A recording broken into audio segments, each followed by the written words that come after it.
Good morning, ladies and gentlemen. Welcome to week 14 of your Math SAT Prep video series. This week's video is going to be using the topic two variable data models and scatter plots, which means we're going to be looking at graphs and scatter plots and analyzing them in various ways. Now, as those of you that are doing junior level mathematics, there are a lot more questions that could be asked of you based on graphs. The sophomores this week had a video that is very similar, but it is focused in on slope and y-intercept. Whereas as juniors, junior level math students, you are expected to know more about how to analyze a graph. You're supposed to be able to find things like maximum, minimum, specific x values for y values, specific y values for x values, things of that nature, domain, range. Okay, all these things are things that we should be aware of. So these examples that we're going to go through, they're good examples, but they are not all-encompassing. There are going to be things on your skill check that are an extension of what we talk about in the video. So once again, please make sure that you put your name on the name line, first and last name, so that I can tell who the paper belongs to, and that you have circled your teacher or teachers and your classes in those two other boxes, as always, and let's get down to business. So, the thing about the SAT, again, please make sure you're writing down all of the information that is being presented, is that the SAT is a very wordy test. There's a lot to read and analyze when you're answering these questions. So when we're looking at this graph, example 1 is actually a relatively simple example from the SAT. It says, the complete graph of f of x is shown. For what value of x is the function f at its minimum? So this requires us to be able to recognize the minimum, and or they could just as easily have asked for the maximum of this graph.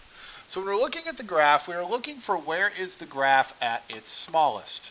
This point here, which is the point -3, -2, is the minimum of this graph. Okay? We have a minimum at -3, -2. On this graph. Now remember that that is the same thing in function notation as f of -3 equals -2.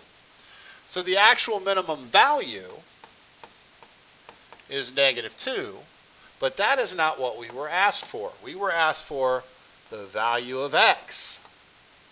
That would be the x coordinate, -3. So our answer here should be -3. Now please note that we could have just as easily asked you for the maximum.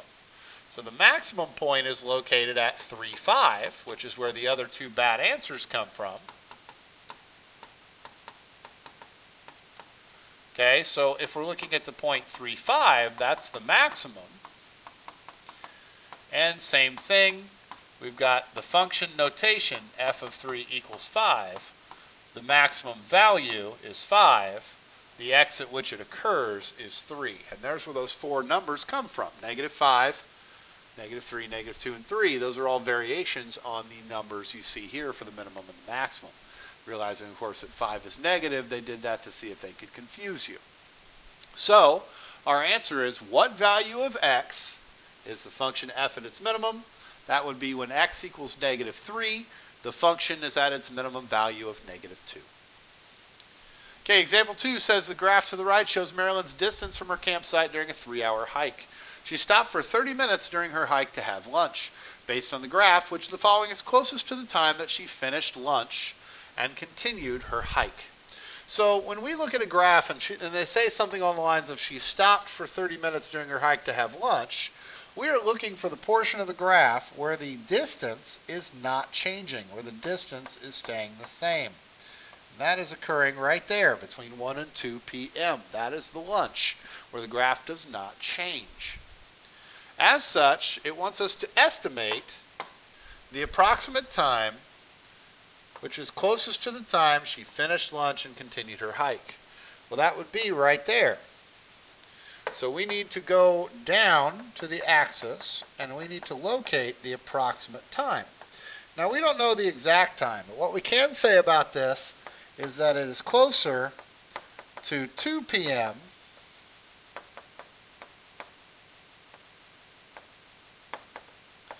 than it is to 1 p.m. But it's also not equal to 2 p.m., okay? So we need to be somewhere between 1 and 2 p.m., and it should be closer to 2 p.m. than it is to 1 p.m. That would be 1:40 p.m. is the only answer there that makes any logical sense to answer example 2.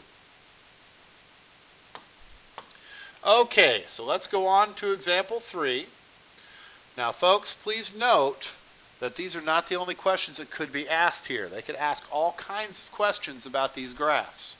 In fact, Maryland's hike here, this particular thing had several questions associated with it in the SAT.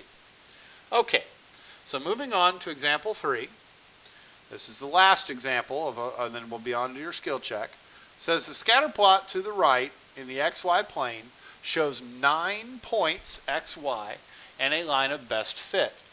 Of the following, which best estimates the amount by which the line underestimates the value of y when x equals 50. So we are only interested in the part of the graph where x equals 50. Okay? Now if we look at that, there are 2 points that we care about. The actual data, which is that we've got the point there 50, 65.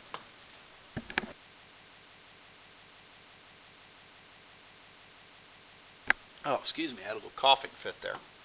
And the line of fit data, which is known as the predicted data, which still has a x value of 50, but the y value is somewhere around 46, 47. Let's go with 47. Okay? And again, that's not necessarily exact. So the part here that we care about are the y's. Okay? We're going to use these y's to come up with our difference. Okay? The word underestimates, okay, tells us that we're looking for the difference, which means subtract, between the predicted and the actual.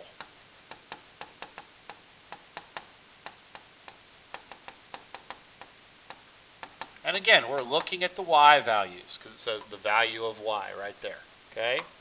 So that would be 65 minus 47. And again, that 47 is approximate. So we're looking at approximately 18 as being the correct answer. Now, on the scatter plot, they often ask questions like this. How far away is the actual value from the predicted value? That just means subtract. Sometimes they'll say, you know, how many actual values were greater than the line of fit or less than the line of fit. So it's all about reading comprehension. Okay, we have to be tough enough to read the entire question before we start working it, and to make sure that the answer we've provided actually answers the question that we were asked. Good luck on your skill check. Again, it is a little bit longer. Again, the idea being that you will definitely get the first few as they are easy questions. And then I wanted to show you some harder questions later on. Good luck on your skill check. Thank you very much for your time and attention.